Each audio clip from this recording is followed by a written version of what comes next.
It's lovely to live here with all of the birds and animals that surround our house. There were some wallabies up there not long ago. But it sometimes feels a little bit creepy that you can't be in the house without birds staring in one window and staring in the other window. This bowerbird frequently sits on the window ledge there, staring in at us. And there were recently quite a lot of other birds milling around, staring into the house, clearly very keen to be offered food. Meanwhile, we've got a pussycat who also stares at us and does everything she can to get hold of the food that we give to the birds. It's very nice to have all these birds and animals that hang around the house, but sometimes they can be a bit demanding. One of the problems with this bowerbird is he hangs around on the windowsill and clearly wants us to give him food. But if I go out to throw a biscuit to him, he flies away into a tree way up there. And in the meantime, the currawongs, such as that one there, and many other currawongs who are lurking in the trees up there, will swoop down and get all the food before the bowerbird does. So the poor bowerbird is pestering us for something to eat. There he is. But he never actually gets much of the food that we go out to give to him. They are lovely birds, though, bowerbirds.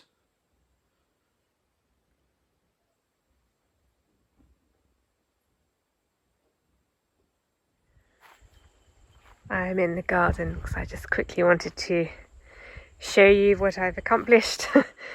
I have finished what I call the super mow.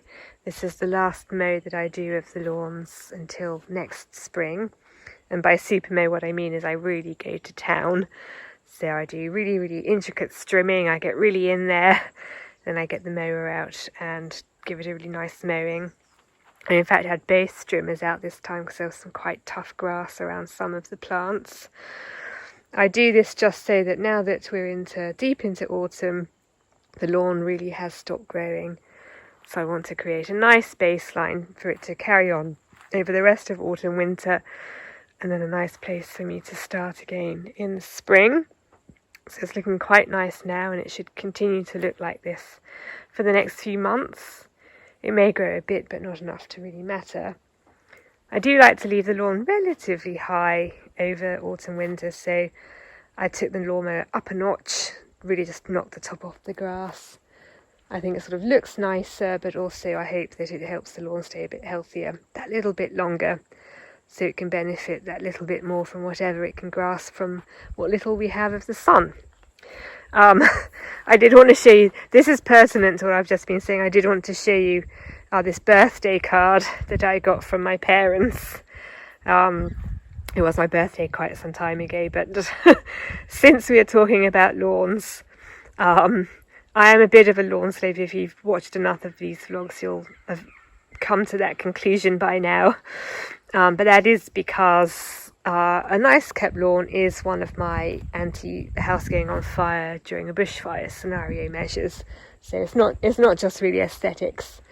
It is for practical purposes. There is one other thing I wanted to show you though. As I say, it's currently, as I film, April here, which is mid-autumn. So if I was in the Northern Hemisphere, that would be the equivalent of October. But as I was mowing, I noticed this. If you can see, these are some of my daffodils starting to poke their head up out of the lawn. So with this sun, with it being autumn, and with these spring bulbs coming up, it does feel a bit like summer, autumn and spring all at the same time. And there was almost a frost this morning, not quite, but almost. So actually, it does feel like at the moment every day is all the 4 seasons in a day. Anyway, that's just the sort of thing that you have to come to live with and adapt to, I guess, when you move to a different country, a different climate. Everything's a little bit topsy-turvy. But I'm glad that I've got my super mow done. So now I've done the drive, I've done the house, and the last super mow to do is the wider lawns on the property. I'll probably break those down into smaller chunks and really go to town again, getting the strimmer out, getting the mower out, getting it all nice and tidy. That might take a little bit of time, but it'll be good when it's done, and I can move on with other bits and pieces. We are working on the wood store again the next few days, but I thought I'd quickly show you this since we've now managed to get it home in this rather Heath Robinson way on our little trailer. But this is the metal wire that we've got, which is going to be the base upon which the firewood is going to stand. So essentially we've got some bits of treated timber, which means that termites won't eat it. This will sit on top of the timber, and then our firewood will sit on top of this. That's to enable air to get under it, and also just to raise it off the ground so it doesn't sit on the damp earth, getting all damp and not burning as well as it might. So this length of metal is 3 meters and 1.2 meters wide. So it should be, if our measurements are correct, the right size to fit in a bay. So we've got enough for 4 bays, which is all that we feel we need for our rotating health supply of firewood. But for the time being, what we're focusing on at the moment is trying to put the roof on. Here we have it then, a momentous part of the wood store project. Will is putting the finishing touches there to the first row of roofing. And we just have all of the rest of that to go. I'll quickly show you. We've laid out on the ground all the metal that we have acquired to give us an idea of how best to utilise it. There's a little bit more to go, so we can add a little bit extra.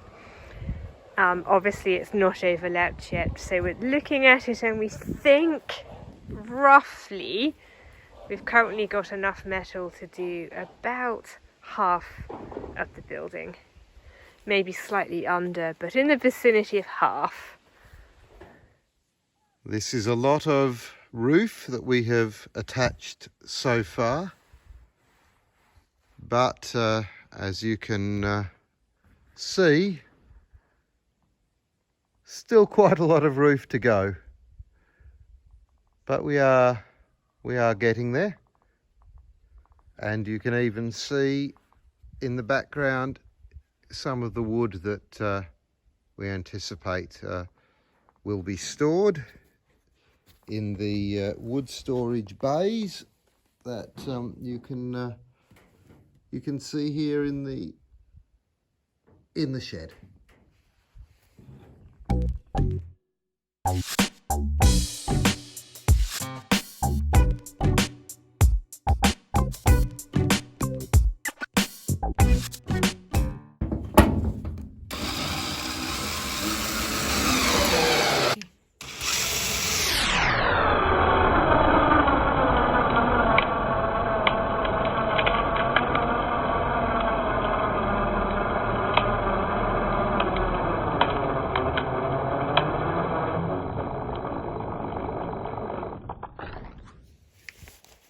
Another side benefit of the wood store is it's making an excellent hide.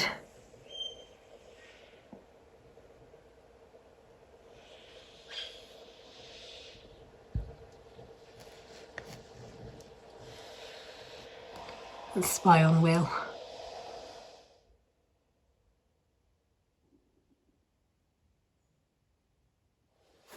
We now have up all of the roof that is possible for us to get up, in the sense that we don't have any more metal at the moment. So we're turning our attention to the interior. By way of explanation, This first bay is going to be a little shed within a shed. So we're going to keep our wood processing tools, chainsaws, axes, that kind of thing, and also where we're going to be sharpening the chainsaws. This will be fully enclosed with a door at some point and also be lockable. Obviously quite a lot of this equipment isn't cheap, so we want to be able to keep it under lock and key. And on this side, this is where we're going to be storing our firewood. Maybe not in every bay, but we've got enough roof to have 2 bays covered, so we're now in the process of starting to make these usable. And what this is involving doing is we're going to put wood down on the ground, put this mesh on top of the wood, so this is, you need to flip it, it's upside down, and we'll stack the wood on top of the mesh, and then between the bays we're going to put bracing, to which we're going to attach the chicken wire, which we salvaged when we took down the original orchard walls, which were made of chicken wire. So we'll have some battens going across these, staple the chicken wire on, and do the same the other side to form our wall to stop the wood spilling off. In order to get this process started though, Will has made some stakes out of kindling wood, which he's driving through the wood to stop the wood from rolling when it's on the ground. Forgive my voice, I'm currently ill again, but I wanted to give you a final update for now on the wood store project, and as you can see, it does now contain wood. So far 2 rows. We're thinking each bay realistically will hold 3. So I've got another wall of wood to build up. As I stand on it, it's maybe about a foot or so, maybe a bit less, above my head, so we haven't stacked it too high. And we're not going to stack it too deep, but we've started. So as I've mentioned, we've got our second kindling boxes, which will be rotating. We've got some first kindling, which is basically bark, which flies off of the trees as we're processing them. I'm going to get some tubs or something to put that in. We've got this bay here, which we're going to create a shed within a shed, where we'll be storing our woodworking tools and doing wood processing, tasks like sharpening chainsaws. Obviously we need to put a door on that, wall and a door. But our first bay of proper firewood is now well and truly underway. And we do have the ability, somewhat, should we need it, to extend out onto this second bay. But for logistical reasons, realistically, we can't really use this second bay until we've put up this row of roofing. Just technicalities in terms of how we lay the floor and ladders and bits and pieces like that. But hopefully that won't be too far behind if we can salvage the wood from somewhere. All I need to do now is continue collecting up the wood and stacking it. If I just quickly show you the context, you may or may not have noticed, but down here we had previously 2 wood piles, a pile of sort of roundy wood and a pile of wood that we had split. So the first pile we stacked was the round wood, and I've been working this morning to stack the split wood. It was on this temporary frame that I had cobbled together, so it sort of came out to about here, and now it's going to there, and I have also reduced the height. So if I look at it, I feel like I'll get most, but not all of this wood on the final layer of that first bay. So that's quite good. That's good to know. That's a good amount of wood, suffice it to say. Although I may be, it's so exciting to know that we're finally in a position where we're starting to use the wood store. It's been a long time coming. I never said it wouldn't be there, I guess, to be fair. It has all relied on us being able to acquire the materials we need piecemeal, and we're not anywhere near finished yet, but we are starting to use it, and that is a good position to be in, and we're both really happy about what we've accomplished over this long weekend.